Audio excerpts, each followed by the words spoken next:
Let's say you're looking to plan a rocky ski vacation, but you've been there and done that with the Colorado and Utah destination circuit. Enter Jackson Hole and Big Sky, two resorts in much more remote areas much further north in Wyoming and Montana, respectively. Both of these resorts offer excellent snow and considerable footprints, but are either of them right for you? In this video, we'll go through the differences between these two mountains, what they both do well, what they both fall short in, and who each is for. If you find this information helpful, be sure to like and subscribe and hit the bell so you don't miss any of our content. And if you haven't already, be sure to subscribe to our newsletter and follow us on Instagram, TikTok, and Twitter for exclusive content you won't see in our videos. Enjoy! If you're looking for excellent quality snow, chances are you won't go wrong with either Jackson Hole or Big Sky. Both mountains have well above average conditions as far as North American ski resorts go, with some of the best snow quality on the continent.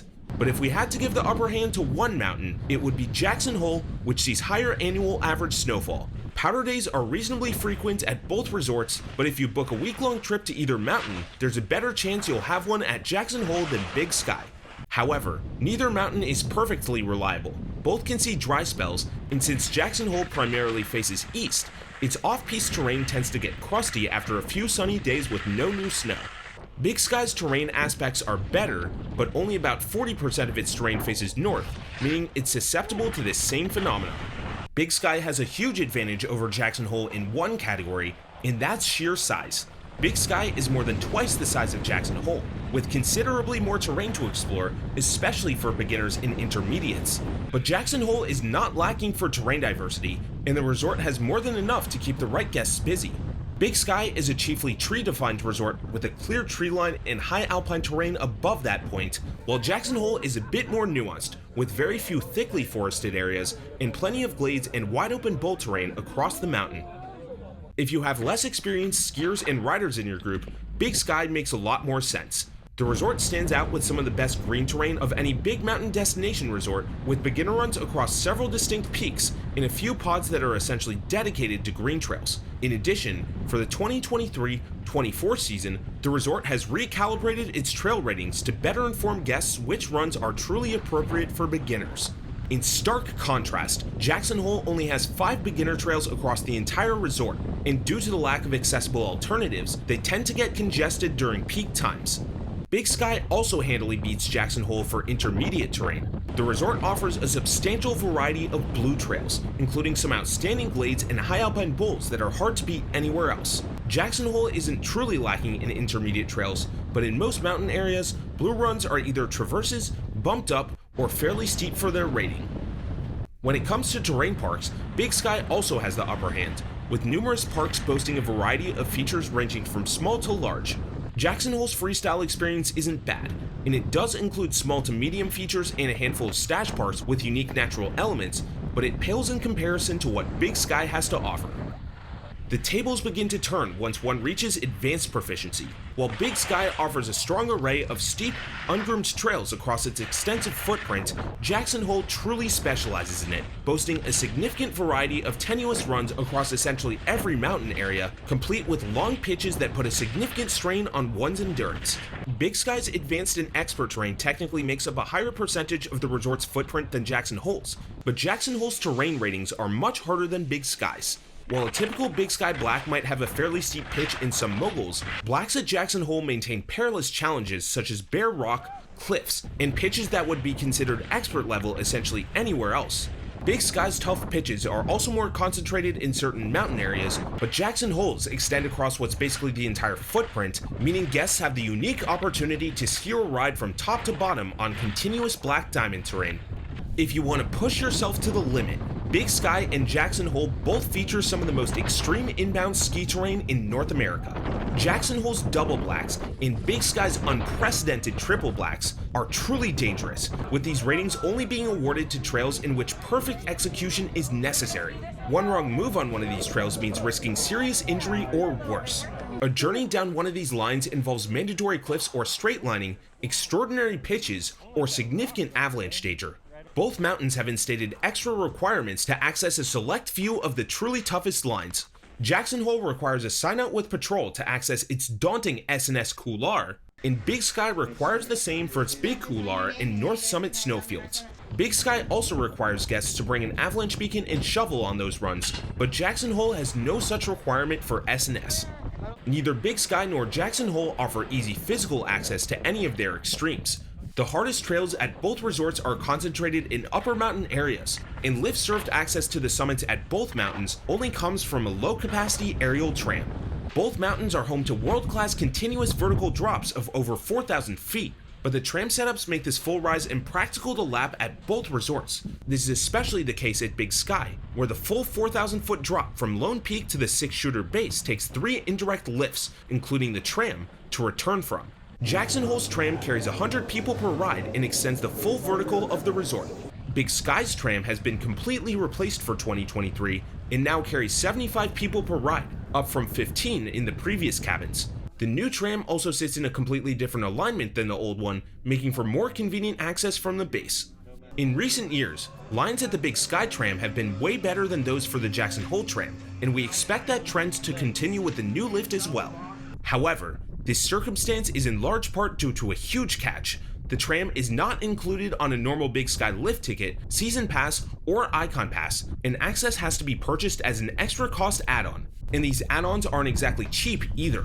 They must be purchased at the time of use, and for the 2023-24 season, they're only available on a per ride basis rather than for a full day of access. During the course season, expect to pay at least $30 per ride. It's common for Jackson Hole's tram lines to be over an hour, but at least that's included with the lift ticket. Historically, Big Sky's tram operated less reliably than Jackson Hole's, but with the new lift, it's unclear if this trend will continue for the upcoming season. That said, highly exposed terrain off both trams means conditions have to be in good shape for the craziest trails from both summits to open. But for those who don't want to deal with the quirks of the trams, both Big Sky and Jackson Hole offer Hike 2 terrain options across some of their most demanding mountain faces. These areas hold snow much better than other resort areas and can boast untouched, pristine lines for days. Jackson Hole's hikes aren't quite as tough as some of the terrain off its tram, but Big Sky's Headwaters hike hosts triple blacks that are easily as extreme, or even more so, than the tram runs. For most guests who don't want to pay for the tram add-on, hiking the Headwaters is the only practical way to hit a Big Sky triple black. However, this hike is arguably more difficult than the runs themselves, requiring navigating rock and hanging onto a rope in some places. Big Sky does offer a boot pack up to Lone Peak that's included with the regular lift ticket, meaning there's a way to access the terrain off the summit without paying for the Lone Peak tram ride, but with a trek of more than an hour and a half required, very few guests will want to spend their time doing that. When it comes to the rest of their lifts, Big Sky and Jackson Hole should impress most guests. Both resorts have multiple high-speed lifts, and both mountains stand out with flagship uphill lifts, Jackson Hole with 2 ruby red gondolas, and Big Sky with 4 deep blue bubble chairs, one of which, the Swift Current 6, is one of the fastest lifts in North America. But as a comprehensive lift and trail network, we'd give Jackson Hole a significant edge over Big Sky. Jackson Hole's system is fairly direct, with lift and trail placements that never make it too difficult, at least from a navigational standpoint, to get from one mountain area to another.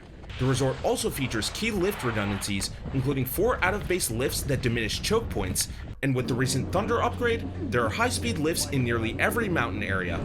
To give Big Sky some credit, the areas immediately surrounding its mountain village base are simple enough to navigate. However, getting to the more remote mountain areas is a complete mess, requiring several out-of-the-way lifts, some of which are slow, to complete the journey to and from major areas. And Big Sky's lift system is considerably lacking in redundancies, creating significant choke points across the resort and resulting in significant consequences for those who miss certain intersections.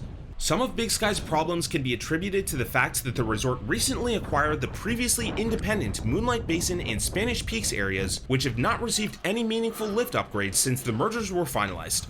Big Sky may not typically see as many guests per acre as Jackson Hole, but the choke points across its footprint result in significant lines on busy days. There are no convenient alternatives to the heavily traveled Swift Current 6 lift, and no alternatives at all to the Ram Charger 8 and 6-shooter 6 chairs, making 20 to 30 minute waits at all of them not out of the ordinary on peak days. Jackson Hole's lift network redundancies help spread out crowds a lot better than Big Sky's. It's just an overall easier mountain to avoid lines at, although it can still get crowded as well, especially during holiday periods. It is worth noting that Big Sky does have a significant gondola project in the pipeline for 2025, which should provide some relief in this respect when it's complete. Another problem that compounds Big Sky's flow issues is its lack of convenient on-mountain facilities. Outside the mountain village base, large facilities are either inconveniently placed, difficult to find, or impractically fancy for a day of skiing. On the other hand, Jackson Hole offers convenient access to high-capacity lodges from several mid-mountain areas, making it much easier to go in for a break without skiing or riding all the way to the bottom. Like with its lift network, Big Sky is scheduled to see serious facilities investments in the coming years, so the gap in this category could also narrow in the near future. Big Sky and Jackson Hole both stand out in that they have no real large cities nearby. The areas surrounding both resorts are incredibly rural, with the nearest major city being Salt Lake City, which is more than 5 hours away from both mountains. As a result, those looking to fly into Jackson Hole or Big Sky will want to check out the close-by Jackson and Bozeman regional airports respectively. The drive from the Jackson Airport to Jackson Hole is easy, taking only 40 minutes along a flat access highway. The Big Sky drive from Bozeman is a bit longer and tougher, but at 75 minutes, it's still not bad. However, Big Sky has a significant leg up over Jackson Hole in parking. The Montana resort offers plenty of free parking on premise, and it operates a free shuttle service to the lots that aren't an easy walk from the main base. On the other hand, Jackson Hole's only unconditional free parking is about 7 miles from the resort, and the shuttles to and from that lot only come about every 10 to 15 minutes, making the experience a pain. Jackson Hole does offer more convenient free parking for carpools of 4 or more people, but you still have to take a short shuttle to the resort, and all truly slopeside parking costs at least $35 a day. Conversely, Big Sky also offers carpool benefits, but they apply to groups of just 3 or more, and they guarantee specially reserved slots within easy walking distance to the slopes. When it comes to on-site lodging, we'd give Big Sky the slight edge. The resort has an extensive network of condos within the footprint, some of which are directly on the slopes, and some of which are a short ride away on an extensive network of condo access chairlifts. Jackson Hole has several on-site accommodations, but they generally can't match the ski in ski out convenience of Big Sky's offerings. But Jackson Hole has the upper hand on the Aprés-ski experience. Teton Village has an array of lively bars, and downtown Jackson, which is 20 minutes away, hosts plenty to do with a unique western tinge. Big Sky does have a fairly lively base in downtown, and you won't be lacking for a good time there, but neither the base village nor town is quite as bustling or character-laden as those at Jackson Hole. Another thing that stands out about both Jackson Hole and Big Sky are their lift ticket prices. At both mountains, the average one-day lift ticket is over $200. This makes both mountains among the most expensive in all of North America. If you make the visit to Big Sky and ride the tram a few times, you might pay over $300 for a single day of skiing, a shocking rate for an unguided ski resort. That said, access to both Big Sky and Jackson Hole is available with an Icon Pass. Access to Big Sky is available on the Base Pass, but skiers and riders will have to splurge for a Base Plus Pass for access to Jackson Hole. The Icon Pass suite comes with 5 to 7 days of access at both resorts depending on the tier. The pass will typically pay itself off at both resorts with a full week-long trip, but it goes off sale on December 14th, so you'll have to act quickly. Jackson Hole and Big Sky are also included on the cheaper Mountain Collective Pass, with 2 days apiece at both resorts. However, like with the Icon Pass, this product goes off sale soon, with December 12th being the last day to buy. For Big Sky, Lone Peak tram access is not included in either of these product suites, so you'll still have to pay the same per-ride price as everyone else. Jackson Hole and Big Sky are only a few hours away from each other, and these passes are a great option for those who want to do a road trip between the two resorts. However, you can't just show up to either of these resorts with one of these passes. Holders of both products will have to be sure to make in-advance reservations to visit both resorts, and slots for the most in-demand dates often fill up weeks in advance. So when it comes to choosing between Jackson Hole and Big Sky for your next ski vacation, both resorts have a lot to offer. Big Sky is the bigger mountain with significantly better terrain diversity for lower abilities, and as a result, is the much better choice for beginners and intermediates. But Jackson Hole lacks many of the downsides that make a vacation to Big Sky frustrating, with a much better designed navigational network and more convenient on-mountain lodges. Jackson Hole also offers better expert and extreme terrain and boasts a slightly more reliable footprint than Big Sky. Jackson Hole beats Big Sky in our overall rankings, with Big Sky besting Jackson Hole in the size and terrain diversity categories, but Jackson Hole putting up significantly better scores in facilities, navigation, and challenge, as well as slightly better scores in lifts, crowd flow, and resiliency. But Big Sky is set for serious investments over the next few years that hit right at the heart of its biggest issues, and it's entirely possible they'll catch up to Jackson Hole experience-wise a couple of years from now. We do also want to note that these scores are based on the experience you get with a regular lift ticket or pass product, meaning that they exclude the benefits brought by Big Sky's Lone Peak Tram, which costs extra. If we do include Big Sky's Lone Peak Tram in our evaluation, the following scores change. In our Rockies ski resort rankings, Jackson Hole puts up an outstanding second place, while Big Sky comes in at 13th, which is still very competitive, but below some other upper tier destination offerings. But either way, most guests won't be disappointed with either resort. For more information on Jackson Hole, Big Sky, and over 90 North American destination ski resorts, check out peakrankings.com. See you for the next one.